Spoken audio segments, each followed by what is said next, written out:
A ver, para entender la economía de verdad no alcanza con una sola mirada. Es como que necesitamos dos lentes, ¿no? Uno para ver los detalles, bien de cerquita, y otro para ver el panorama completo. Hoy, justamente, vamos a explorar esas dos perspectivas, la microeconomía y la macroeconomía. Ok, para arrancar pensemos juntos en estas dos preguntas. A primera vista suenan bastante parecidas, ¿cierto? Las dos hablan de que los precios suben, pero ojo, la diferencia en su escala, en su tamaño, es precisamente lo que divide a los dos grandes campos de la economía. Bueno, empecemos con el primer lente.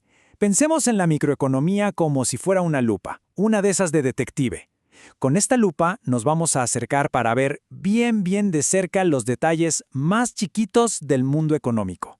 A ver, en esencia, la microeconomía pone el foco en las decisiones de los actores individuales. O sea, estamos hablando de una persona que decide qué comprar, una familia viendo cómo llega a fin de mes, o una empresa que le pone precio a su producto. Lo que estudia es cómo estas decisiones, que parecen chiquitas, terminan impactando mercados muy específicos. Y esta analogía del bosque es que es perfecta de verdad. Si toda la economía fuera un gran bosque, la microeconomía se pasaría el día estudiando un solo árbol. Le interesaría saber cómo crece, qué cosas necesita para estar sano y hasta cómo le hace para competir con los otros árboles por un poquito de sol. Y estas que vemos acá son las preguntas típicas que se hace la microeconomía. Si nos damos cuenta, todas se enfocan en algo súper específico, una industria, un producto, una sola empresa. Al final, de lo que se trata es de entender las piezas individuales del rompecabezas, ya sea el mercado de los autos o cómo una empresa en particular puede hacer para ganar más plata. Y una de las herramientas clave para entender todo esto es un concepto que seguro han escuchado, el costo de oportunidad. A ver, en palabras sencillas, cada vez que se elige algo, al mismo tiempo se está renunciando a otra cosa. Y eso, lo que se deja de lado, es el verdadero costo. Por ejemplo, si una empresa gasta su dinero en maquinaria nueva, su costo de oportunidad podría ser esa campaña de marketing increíble que ya no pudo hacer. Muy bien. Ahora sí, es momento de cambiar de lente. Vamos a dejar la lupa a un lado y agarrar un telescopio. ¿Por qué?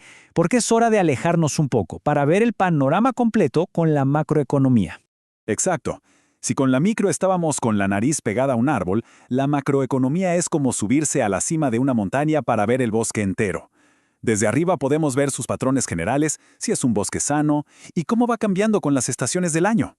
Entonces, queda claro, la macroeconomía estudia la economía como un todo, como un gran sistema. Aquí ya no nos importa el precio de un solo auto, nos importa el nivel general de precios de todo, o sea, la inflación. No nos enfocamos en si una fábrica contrata a una persona, sino en la tasa de desempleo de todo el país. Esta tabla lo resume perfecto. Por un lado, a la izquierda, lo micro, el precio de un bien. A la derecha, lo macro, el nivel general de precios, la famosa inflación. O veamos el segundo punto. Pasamos de la producción de una sola empresa a la producción de todo un país, lo que conocemos como Producto Nacional Bruto o PNB. Son, en el fondo, dos maneras de ver la misma realidad económica, solo que una es con zoom y la otra es una vista panorámica. Y es interesante porque la macroeconomía como tal es un campo bastante nuevo. Durante muchísimo tiempo, con economistas como el gran Adam Smith, todo el enfoque estaba en lo micro. Se pensaba que los mercados eran como una máquina perfecta que se regulaba sola. Pero bueno, llegó la Gran Depresión de 1929 y lo cambió absolutamente todo. Fue un golpe de realidad que demostró que la economía entera podía venirse abajo y no levantarse por sí sola. Y fue justo ahí cuando apareció John Maynard Keynes a decir, oigan, los gobiernos tienen que intervenir, tienen que gestionar la economía como un todo. Y así le dio un impulso gigante a la macroeconomía. Ok, ya vimos la lupa y ya vimos el telescopio. La pregunta ahora es, ¿son mundos totalmente separados? Y la respuesta es un rotundo no, para nada. Son dos formas de mirar una sola y única realidad económica, y la verdad es que están súper conectadas. Pensemos en esto. La inflación, el desempleo, el crecimiento, todos esos grandes temas de los que hablan en las noticias, los temas macro, en el fondo no son más que el resultado de millones y millones de pequeñas decisiones microeconómicas. Es volver a nuestra analogía. Al final del día, la salud de todo el bosque depende de la salud de cada uno de los árboles. Sigamos la lógica. Es bastante simple. Todo, pero todo arranca a nivel micro. Una persona que decide comprarse un celular nuevo, una empresa que contrata a un empleado más. Ahora, ¿qué pasa cuando millones de personas y empresas hacen lo mismo? Bueno, todo eso se va sumando, se agrega, y esa gran suma es lo que después vemos en las noticias como crecimiento del PNB o cambios en la tasa de desempleo. Así de simple, así de conectado. Ahora, para que quede todavía más claro, veamos un ejemplo real que une todo esto. Vamos a escuchar una declaración de un representante de la industria textil.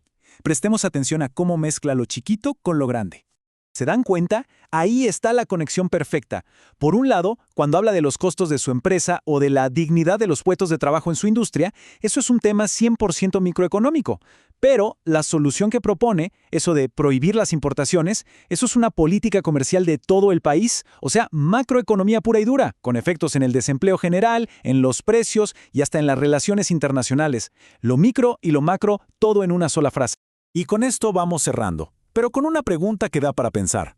Para resolver los grandes problemas económicos de hoy, desde la inflación hasta la falta de crecimiento, ¿qué lente es más importante? ¿El que ve el árbol o el que ve el bosque? La respuesta quizás es que no se puede elegir uno. Un buen economista, un buen analista, nunca sale de casa sin sus dos herramientas, la lupa y el telescopio. Se necesitan ambas para entender la historia completa.